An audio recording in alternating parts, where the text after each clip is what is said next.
Good day, da, my Dutch and other friends.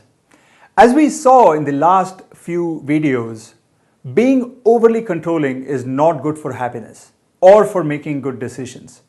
But neither is not seeking any control at all. It turns out that seeking some degree of control is a good thing. As I mentioned in the very first video lecture of this week, those high in desire for control do have some things going for them. They aim higher and end up achieving more. So in other words, there's an ideal level of control that one should seek. And being well below that control ideal level is not good, but neither is being well above that ideal level. This then begs the question, how can you find out if the level of control that you seek is at the ideal level or not? One way is to ask the others around you. But most people are very polite. So even if you're actually very overly control seeking, they will not tell it to your face that you're that way.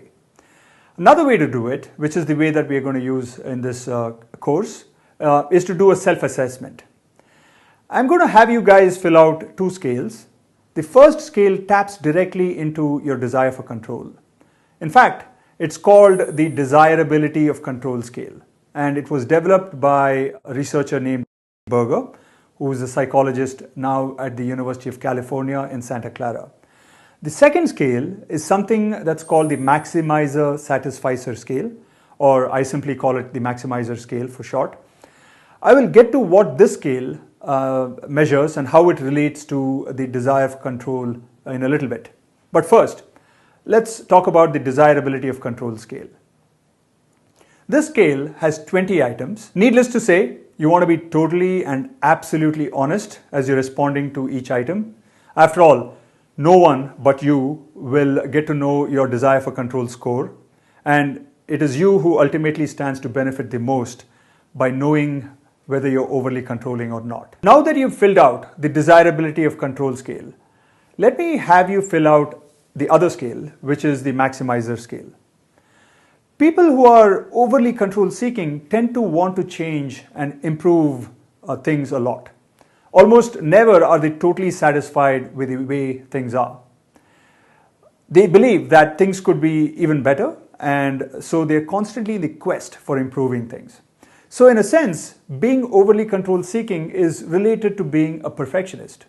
It is also related to this tendency to be what's called a maximizer. The Maximizer scale measures the maximizer mindset and has 10 items. Once again, needless to say, you want to be totally and absolutely honest as you're responding to the items on the scale. No one but you will get to know your score, and you stand to benefit the most by knowing your score. So here we go. Now that you've filled out both the Desirability for Control and the Maximizer scale, take a look at both scores side by side. Hopefully, they paint a coherent picture. That is, you find that you're either high, medium, or low on both. This brings me to how you can figure out whether you're overly controlling or not.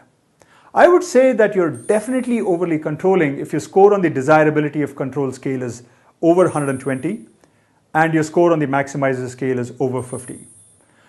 You are most likely overly controlling if your score on the Desirability of Control scale is over 120 and your score on the Maximizer scale is somewhere between 35 and 50.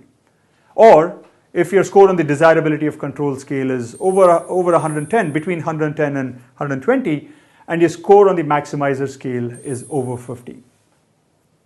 Finally, I would say that you're probably overly controlling if your score on the Desirability of Control scale is over 110 and below 120, and your score on the Maximizer Satisficer scale is over 35 and below 50.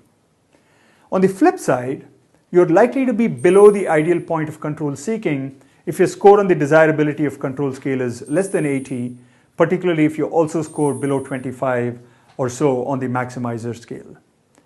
Your low control seeking tendencies, if you happen to fall into that group, are also likely to cause a problem, particularly in situations in which you're forced to take control or you have a high perceived level of control. If you didn't fall into any of these categories, that is, you're not either overly controlling or too low in control seeking, that's a good thing. But even if your control seeking levels are too high or too low, don't fret, at least not yet. We have the rest of the week to fix you. And talking of fixing the tendency to be overly controlling, that's the topic to which I will get in the next video, where we'll discuss something that I call taking personal responsibility for your happiness. Tulsis, and see you in the next video.